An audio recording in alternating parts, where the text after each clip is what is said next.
Perfect. Hello, this is Sean. Welcome to Atlanta Braves Chop Live. And as always, we love to interview people behind the scenes. And we have a special guest, Olivia Crew. She's with the Columbus Clingstones. Say hi, Olivia. Hey. She is I'm sure I messed up her title. A lot of times people in minor league baseball, they have a whole lot of different, they have a title, but they do a whole lot of different things. And that's what Olivia is. She's the social media person for the Columbus Cleanstones. And so I want to thank you for being with us. Some of the things, interviews we've done anything from guys in the 70s, the 80s. They were a ground crew. We interviewed the photographer from the Atlanta Braves, the organist, a couple of players, different people, the senior vice president for premium partnerships, Jim Allen from the Braves.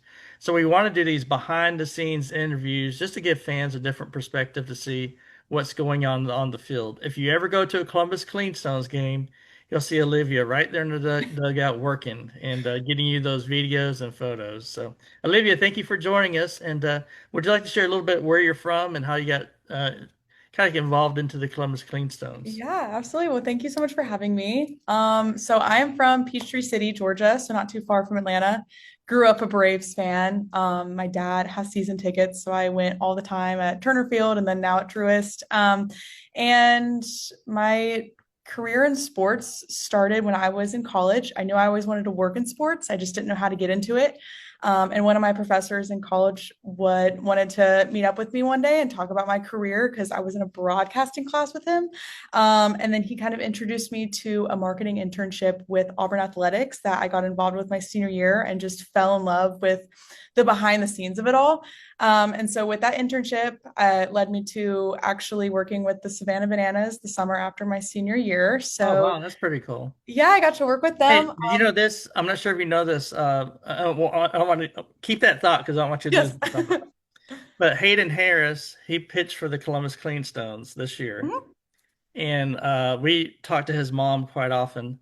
And so there was a photo out there with Hayden Harris in like a Bananas uniform. Uh-huh. She said that he played for the Bananas right before, I guess, they officially went Savannah Bananas. Oh yeah. And but that's pretty cool. You know, you got Yeah. Hayden there, and you guys I get a he connection. must have pitched in the summer league that they had before Banana Ball, and that's what I worked in. I worked in their summer league. It was like the summer before they stopped doing the summer league and just went into the whole Banana Ball. So I got to work with like the actual baseball with the entertainment involved. So that was super cool. He must have been a couple summers before me or something. That's awesome. Well, Um, I think she actually said it was like the year right before it actually went to Banana. So it'd be funny if you kind of look it up. You might have been there the same time he was. yeah, I'll have to definitely look into that. That's Yeah. super fun. So yeah, I worked with them. And then after that internship ended, I went to go work for the Rocket City Trash Pandas as their social media intern. So my boss, Lucas, up there, he was phenomenal in teaching me so much about sports social media and kind of just really engrossed me into that world. And so after that internship ended, I went to work in hockey actually. I got a opportunity down here in Columbus to work with their minor league hockey team. So that was my first, I guess, full-time sports job where I was kind of in charge of the social media. So I learned a lot professionally and learned a lot about the social media world. And that's where I taught myself how to do a lot in Photoshop and really improved my video editing and kind of all of that. Which then, when they announced that the Clingstones, or I guess the Mississippi Braves, were going to come to Columbus and then be the Clingstones, and this job opportunity opened up, I was like, this is just perfect. It's what I want to do. So I applied and here I am. So that's kind of my journey to where I am today. Yeah, when we interviewed Pete, the general manager, he's in Seattle now. They have like a double A meeting. Mhm. He's up there.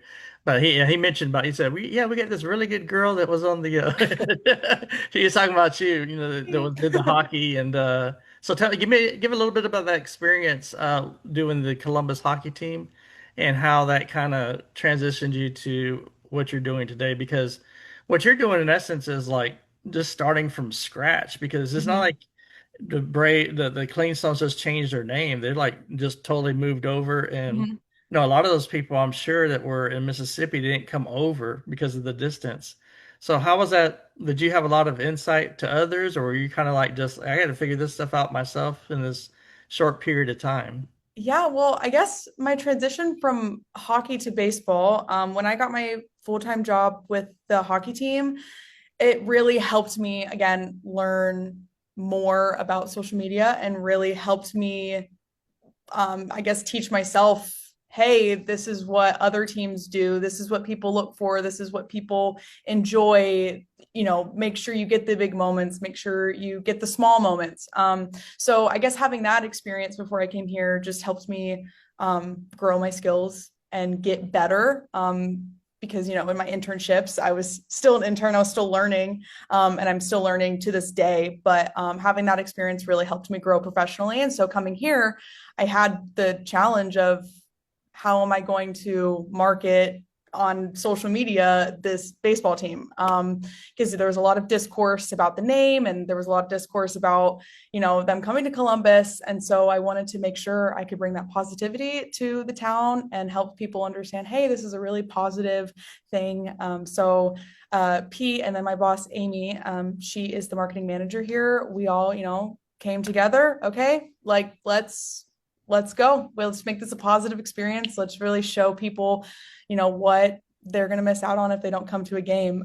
So Amy was great to just let me kind of have creative liberty over the social media, because my title is technically the digital marketing coordinator. So social media is underneath my belt, along with kind of the creation of it all. So she let me have creative liberty on it all. And then I just kind of hit the ball rolling when the season started and was looking at other teams and seeing what they were kind of doing and kind of getting the feel of, again, what people want to see, what I should post, and then with the touch of what I think people would want to see. Since I've been a Braves fan my whole life, I love sports. I've been a sports fan my whole life. I grew up watching my brother play baseball, and then I'm a huge Auburn fan, War Eagle. So I grew up going to all of the home football games. So I know what I like to see. So I try to put that into the social media, and I think it was pretty successful this season. Just having fun with it. Some moments were serious, some moments were not serious. That's kind of what social media is about, just trying to entertain people and give people something to enjoy for a second or longer.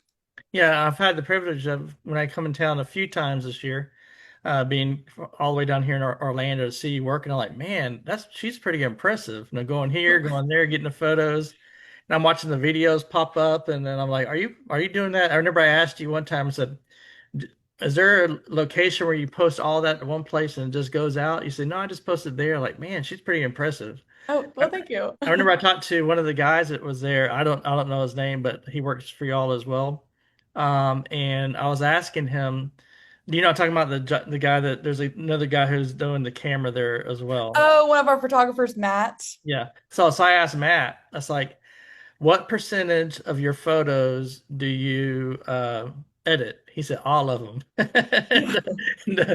So my first experience in giving them the photos, and like I said, we interviewed Kevin Lyles, the photographer from the Atlanta Braves, and Mhm. is we I try to cover the Braves rookie league here at the Florida Complex League, and a lot of things are based on what you have access to. So Mhm. the Pirates are like awesome. They're like close, and they like give you awesome like for people for media, they give you like awesome like be able to cover them and get a really good shot, right?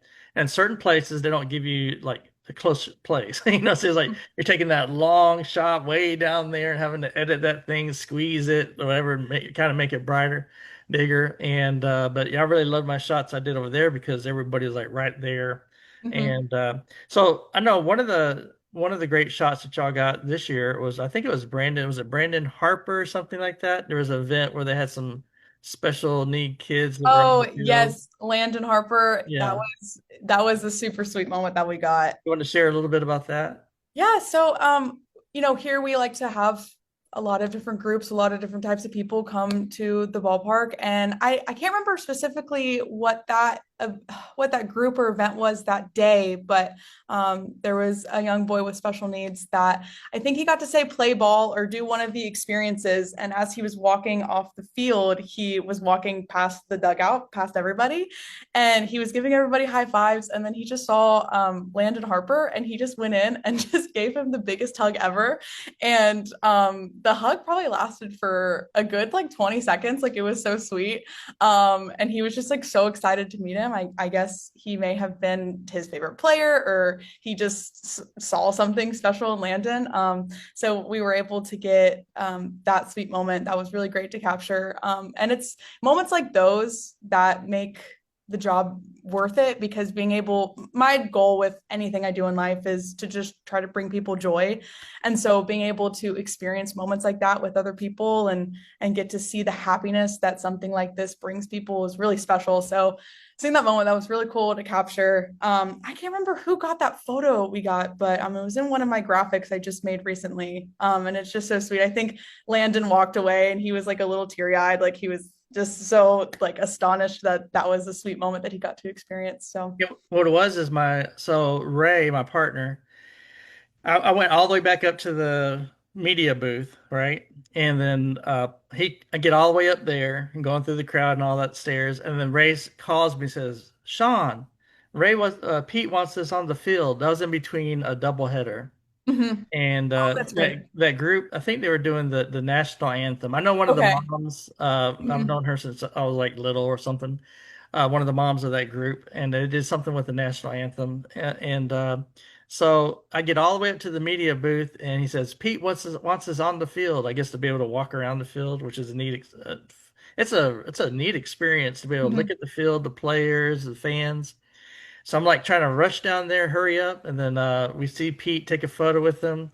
So Ray was recording him as he was that boy as he was coming down. Mhm.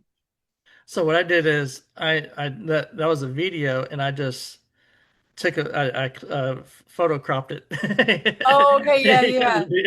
And then I was inside the dugout, and I took a pretty cool photo on the inside part of the boy. You see more of the boy in that one Uh-huh. reaching over. And told Ray, I said, "Man, we got a photo of from two different angles of a really cool moment there." And so what are some of I mean, I've seen you do that on the board, and those are like awesome. I mean, those really get people. I've heard people say, "Those that gives me chills." Oh, our hype video. Your hype video on the board and the music and all that, and I was like, "Who does that?" You said, "I do," um, which I figure you did. But can you explain a little bit what goes into those videos that you do, and looking for those special moments and getting the fans excited?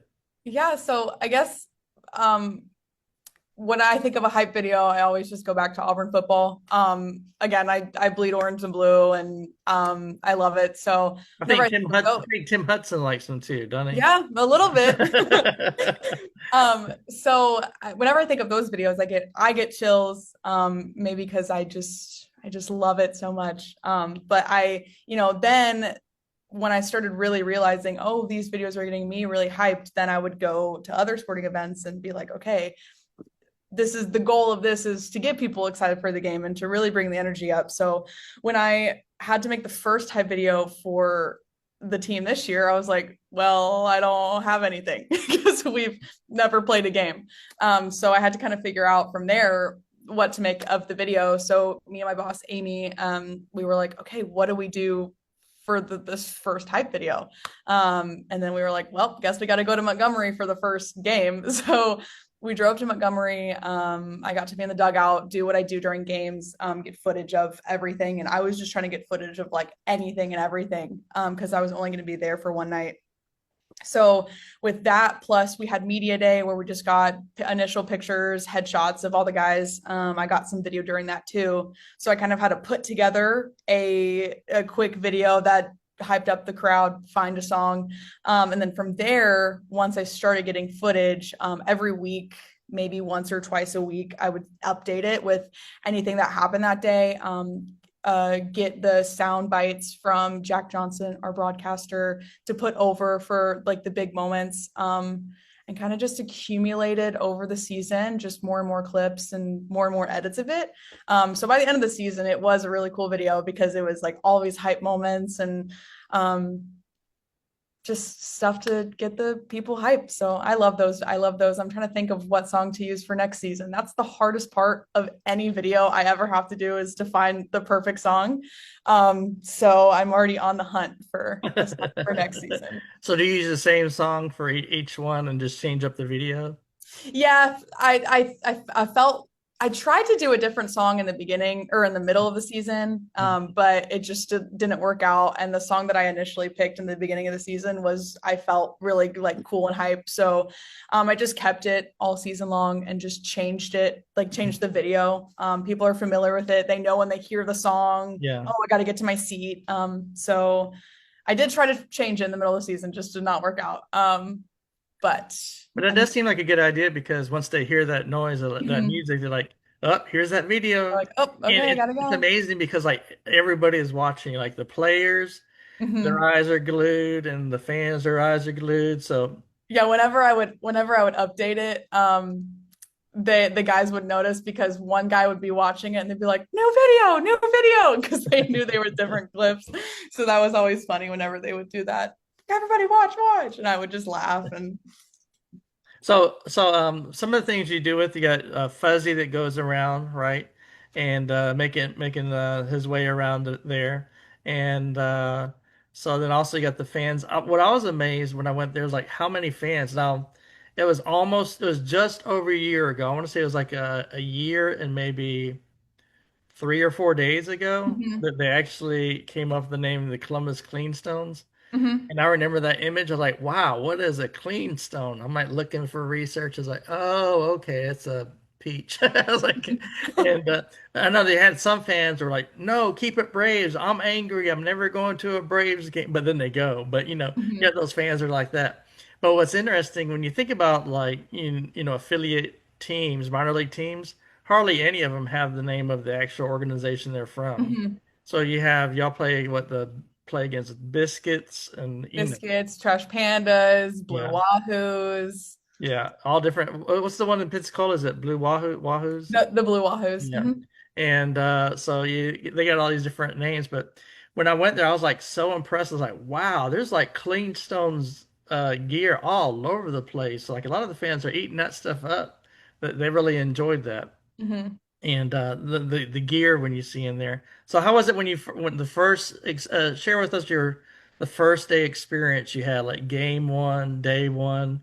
How was that feeling? Thinking like, hey, I am the first one here as a Columbus Cleanstones, video person, photo, Mhm. and all that, and that experience day one. Um, I guess, well, day one, I started this job a month before season started. So day one, I was already like, okay, we gotta start preparing for the games. We got, 30 days. And then game one, I did get a little nervous. I wanted everything to be perfect. I didn't want to mess anything up. But even if I messed anything up, nobody would know other than me. But I'm a perfectionist in that way. I want everything to be perfect. So I was a little nervous going into game one, but then I had to remind myself I've done it before. Everything is okay. It's social media. It's not rocket science. It'll be okay.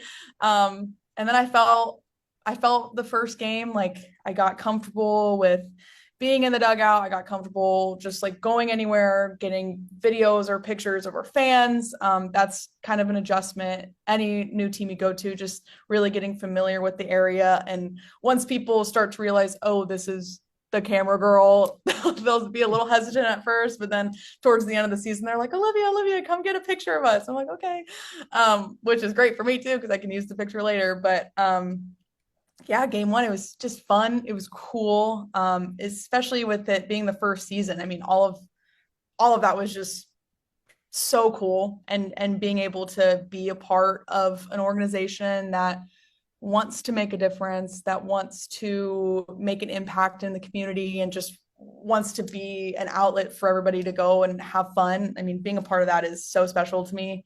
And being able to prove to myself that I was able to do the job was really empowering to me because again, I'm a perfectionist. Sometimes I just doubt myself a little bit, but then once I get the job done, I'm like, wait a minute, I can do it. It's going to be fine. So, yeah, pretty special thing to be a part of.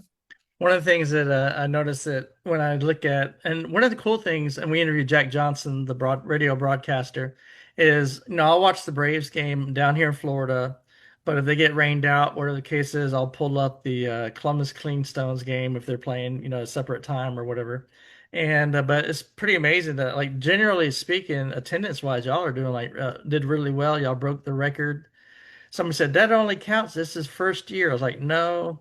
That's talking about the whole time that there's ever been baseball in Columbus. Y'all broke the record for the most Mhm, attendance, and y'all did it like way before the season was, mhm, with plenty of room to go, right?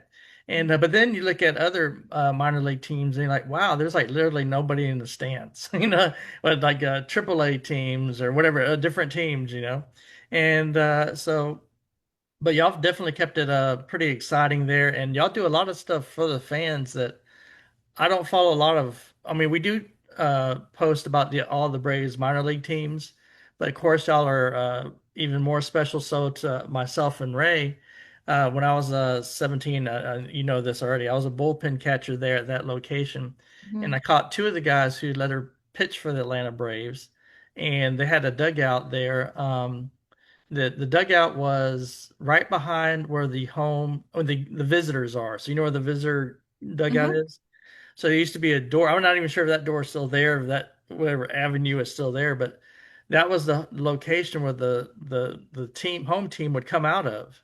And there's no way to get away from fans. Like fans knew mhm, you're coming out that door. And so I came out and this kid said, "Can I have your autograph?" And I was like, I'm just a bullpen cat. I'm 17, right? I'm just a bullpen mhm. catcher. And his dad said he don't care. I signed his little signed a little couple of baseballs or whatever. That was pretty funny. But Ray, his very first job there was pushing around an ice cream cart, Oh yeah. selling ice cream before he was even able to drive. And so it's pretty neat that that's really special to that location is really special to us. And we're so excited to see it exceeding.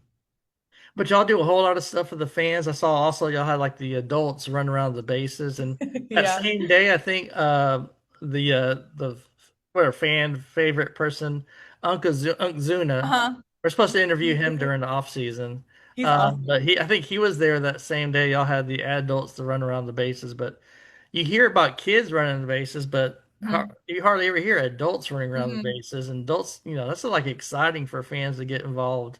So you want to share some of the promotions y'all did this year to getting people involved? Yeah, it was really cool to be in the process of some of the brainstorming for promotions. Of course, before I got here is when they did most of the planning. So I'm excited to now really be like engrossed in the planning for next season. But yeah, we did adults run the bases. We did that, I think, our second to last homestand. It got rained out the first time we were supposed to do it, but so we had to reschedule to towards the end of the season. That was super fun. A lot of adults came out and got to run. They were so excited. They were like, some of them were racing each other. So, it's just proof that this is for all ages and we're here for all ages. All of our specialty jersey auctions were really great. They raised a lot of money for different charities around the community. And so being able to support those organizations, a lot of them came out to the game to be honored, and also for a couple of our check presentations. We got to really see the impact that we were able to make with the community. Some fun ones were we had Summer Ween, which was a Halloween themed night. So that was really fun. A lot of the staff dressed up. Um, we had fan costume contest. I actually dressed up as one of the guys. I wore their uniform combo from that night, and they all walked out and they were like, "What are you doing?" And I was like, "It's Summerween. Get pumped!" But we did a combo that we don't do. We did our peach pants with our black top to kind of like get Halloween vibes. We decorated the whole park, so that was really fun. And I hope that if we do it next season, more people will come dressed up because they know that it's like we're going all out. We had a Willy Wonka themed night. We had golden tickets all around the park, and so people were able to win prizes if they found them. And just stuff like that is really fun just to get the people excited and wanting to come to the ballpark. Of course, the goal whenever they come is, for them to watch baseball, but it's also for them to make memories and have fun with their family and want to come back and want to be a part of the experience. So, community mixed with fun is just that was our goal. And I think a lot of our staff have a lot of ideas for next season that I'm really excited to hear about and really excited to see what we can get planned. Yeah, one of the things I thought was really cool where y'all have like I guess it's lunch or something like that with the fans who are season pass holders and the Yes. players show up and they get to meet the players and do Mhm. autographs because that's what fans really want because a lot of Mhm. times as fans you have your certain favorites, right? Mhm. And in double A, of course, players go up and go down, and you had Kimbrel came through, so that was exciting, and people got to see Hayden Harris for the majority of the season, and he made his major league debut this year, and you'll have several that have gone up to Triple A, some to get released, so that gets sad, so that's part of minor league baseball. But just that experience of the season pass holders being able to sit down, hear the players speak, get Mhm. autographs. I mean that's a wonderful connection that fans, I'm sure, really love. So, would you like to share about that event a little bit, so that way, for next season, fans have a little bit more understanding of what that event's about? Yeah, absolutely. So our season ticket holders have a lot of events throughout the season. A couple of them are ways to interact with the players. We had one where they got to come and hit BP on the field. So that was a super cool experience for them. The luncheon that you're talking about, we had a luncheon, I think it was in June, and we had three of the players and then our manager, Cody Gabella, come out and they got to talk to the season ticket holders who came out. They got to ask questions, got to hear them talk, got to hear more about their experience in minor league baseball, their baseball experience. I think who came to speak? I think it was Ethan Workinger, EJ Exposito, and Blake Burkhalter. So all three of them have obviously different experiences in minor league. Blake's up in AAA now. So it was really cool to see their different perspectives on baseball. So that was really cool for them. They got to get autographs afterwards too. We had another event where we had all the guys in the Aflac Club, which is our VIP club at the ballpark, and all the season ticket holders were able to go through the line, meet them, get autographs, and have that one-on-one experience. So we love to support our season ticket holders for supporting us. So a lot of different events throughout the season. Of course, we're going to do that every year, whether they're new events or we keep the same ones every year, but really cool involvement for them. And honestly, just a thank you for continuing to support us. Yeah, it's really cool the experience when you go there. Just um, you almost become emotional. Me growing up there, like man, I was a kid here playing baseball on the field because not only did I catch in a bullpen Mm-hmm.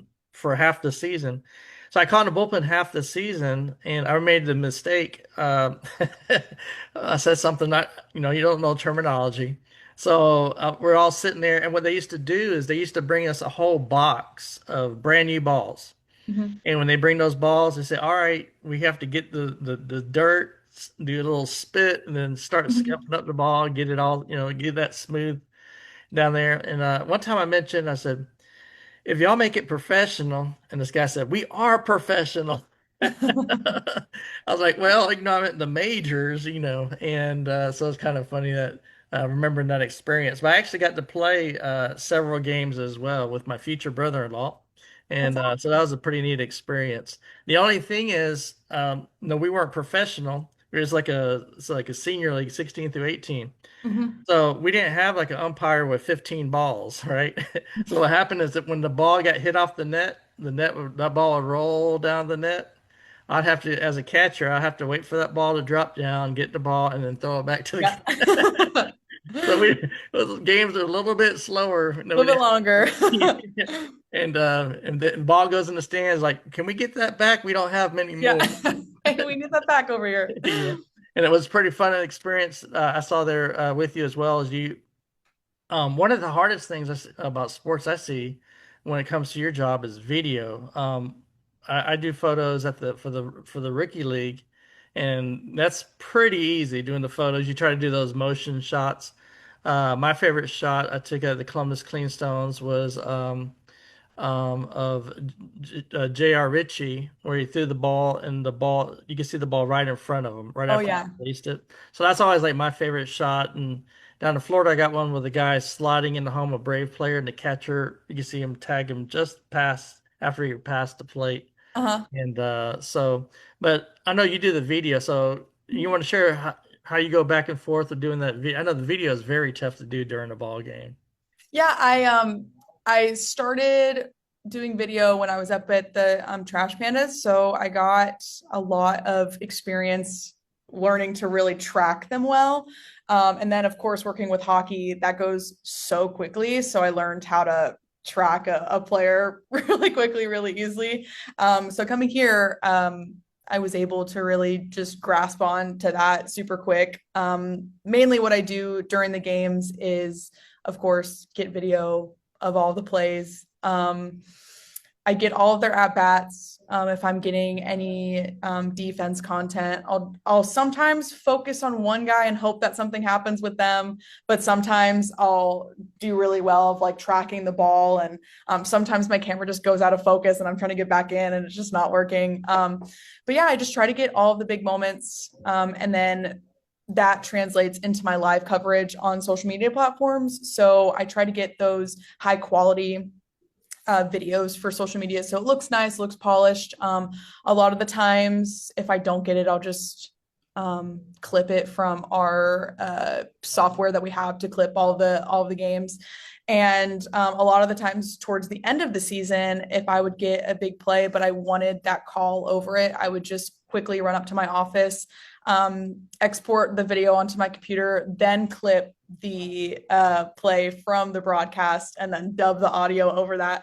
And I don't know why I got so ambitious to do that during games, but I feel like it was just enhancing the viewership. You know, you could see the play, but if you don't have that broadcast like over the video, sometimes you're just like, I don't know what I'm watching. So I felt that would just enhance the viewership experience. And so that's what I just started doing during the game. I would just get the clip and then I'd run up out of the dugout, go up to my office, clip it, run back and post it. It kind of made my day a little bit harder and a lot more steps, but it was worth it because that's the goal. I just want to get better and I just want to make sure that people are enjoying what they're watching, and hopefully, one of the home runs, or even if it's just an RBI, maybe that will do crazy numbers on socials and they'll be like, wow, somebody took the time to edit this video, whatever it is. But it's really just for the fans and to enhance that, experience on social media. Yeah, I like that one. What's his name? Morin. This is Brian Morin. Yeah, Brian Morin. I was there for the 4th of July and I took a couple of photos, and those were like, it was pretty neat because, all the players are around, fireworks are going. Mhm. And I took a couple of, I said, man, that's a pretty good photo. Let me take a photo of this and then tag him on Instagram. And he's like, can you take my photo? I said, I already did. I'll send it to you.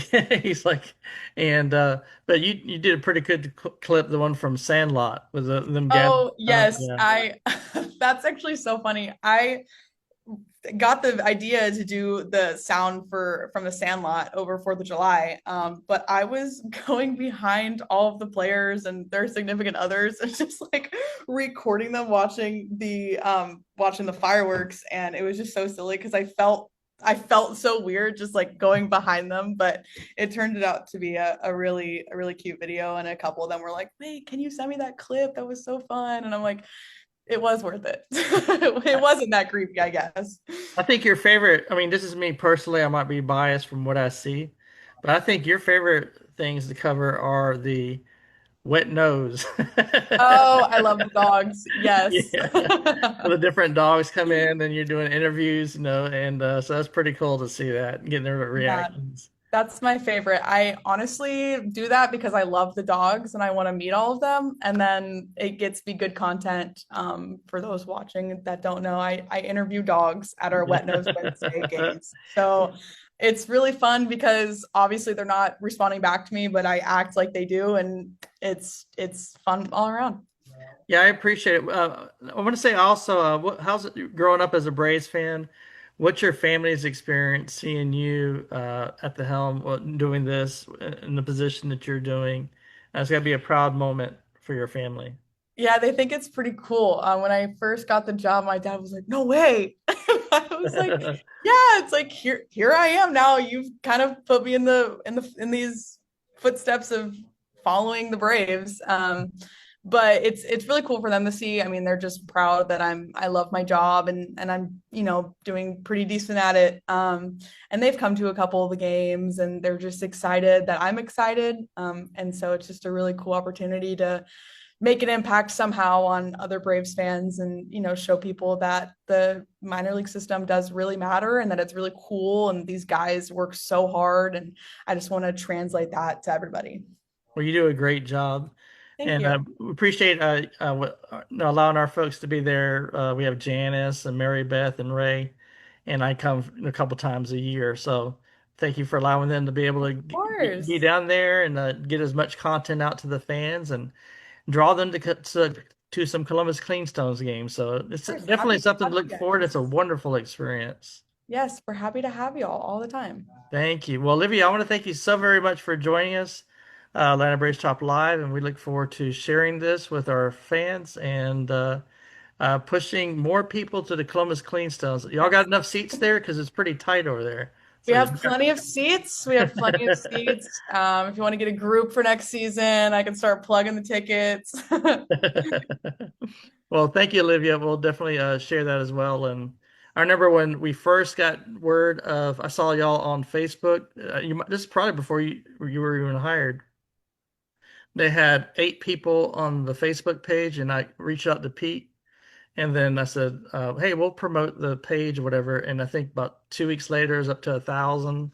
And Oh, so I was yay. like, let's just go. I mean, we love Columbus Cleanstones as well. So thank you, Olivia. We appreciate your time and Yes. look Thank you forward to so sharing this much for with the having family. me. Thank Go you. Clingstones. Go Cleanstones. Go Stones.